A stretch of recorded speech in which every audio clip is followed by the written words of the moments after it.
नमस्कार।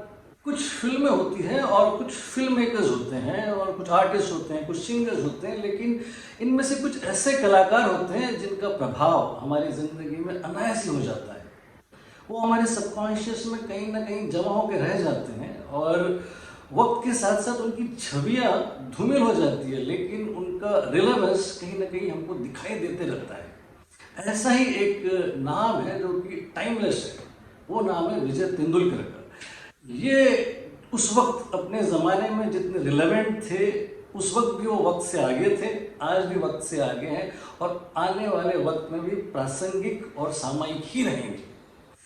विजय तेंदुलकर का नाम एक्चुअली सचिन तेंदुलकर से पहले हमको इसलिए मालूम था क्योंकि दूरदर्शन के प्रारंभिक वर्षों में जब ब्लैक एंड वाइट टीवी आया तो हम अपने प्रॉस्परस दोस्तों के घरों में याचना करके या विनंती करके हम फिल्में देखने चले जाते थे और उसमें हर शनिवार को एक मराठी फिल्म आया करती थी। ऐसे ही एक वक्त किसी शनिवार को हमने किसी कोने में दुबक कर एक ऐसी फिल्म देखी जिसको लिखा था विजय तेंदुलकर ने, डायरेक्ट किया था जब्बार पटेल ने, और वो film black and white TV पर ब्लैक एंड वाइट थी, लेकिन बचपन में ही साहित्य और सिनेमा की रंगीनियों से अवगत कराने में वो फिल्म सक्षम थी।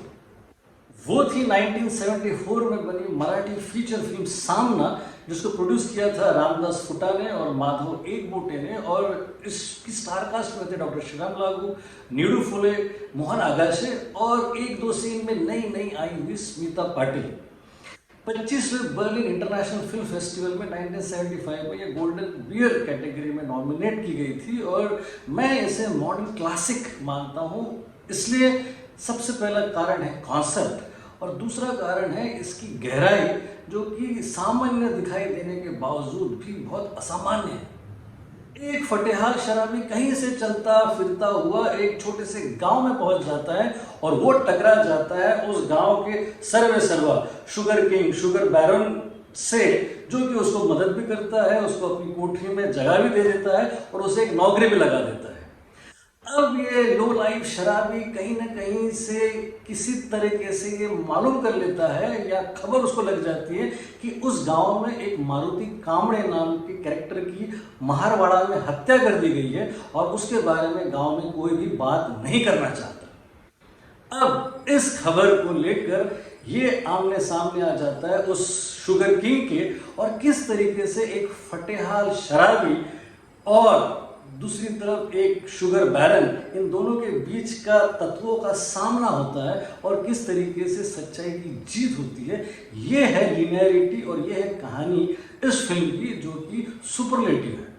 कहानी है डेविड और गोलियत की, कमजोर और ताकतवर की, सत्य और असत्य की, अमीर और गरीब की। तेंदुलकर की राइटिंग का पैनापन और व्यंग्यात्मक शैली उनकी आपको उनके साहित्यिक श्रेणी का आभास दिला देगी।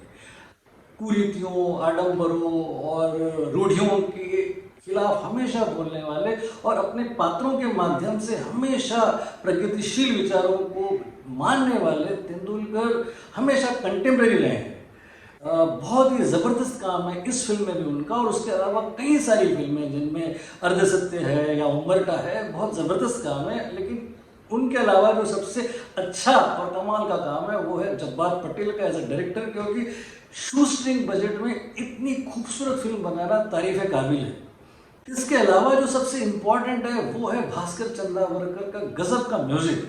सख्यारे घायळ मी हरणी, कुणाच्या खांद्यावर कुणाचे ओझे, और दो धिच्चक लावणी जो है वो लावणी ऐसी है कि आपको इस फिल्म की सीरियसनेस, फिलोसॉफी और लिनियरिटी से कहीं ना कहीं कुछ वक्त के लिए थोड़ा सा लाइटनेस दे देती है, थोड़ा लाइट कर देती है। तो मुख्य किरदारों में शराबी डॉक्टर श्रीराम लागू और शुगर बैरन नीडू फुले की जुगलबंदी फिनोमेनल है। इन दोनों को पर्दे पर देखना और इन दो महान प्रतिभाओं के काम से क्रिएट होने वाले मैजिक को देखना ही अपने आप में एक अलग एक्सपीरियंस है।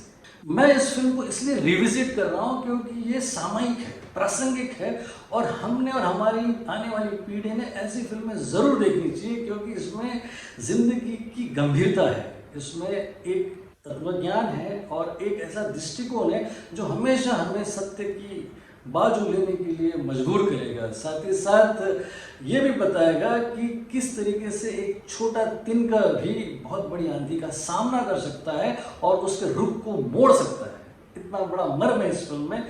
ये डिज्नी प्लस हॉटस्टार पर स्ट्रीम हो रही है इन दिनों, तो just revisit this Marathi masterpiece. Adios.